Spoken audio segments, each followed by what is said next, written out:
ध्यान कैसे करें? ठीक। ध्यान, पहले तो समझे ध्यान क्या है। ध्यान, जब मुझे कुछ चाहिए तो ध्यान घटित हो जाता है। तो ध्यान तो स्वतः अपने आप घटित होता है, ध्यान करना नहीं है।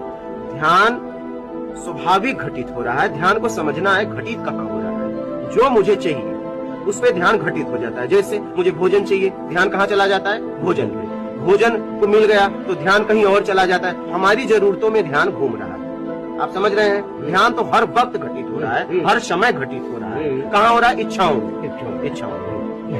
ठीक है। तो अब आप चाहते हैं कि परम ध्यान जो है आपको घटित हो, जो आपको प्रसन्नता दे, तो निर्विकार होने के लिए आप धारणा बनाइए। पहले आपको धारणा करनी पड़ेगी। चाहिए में ध्यान घटित होता है। तो आप देखिए, जो आपको चाहिए धारणा बनती है, ध्यान घटित हो जाता है। धारणा, ध्यान, समाधि, तुम ब्रह्म। समझ रहे हैं?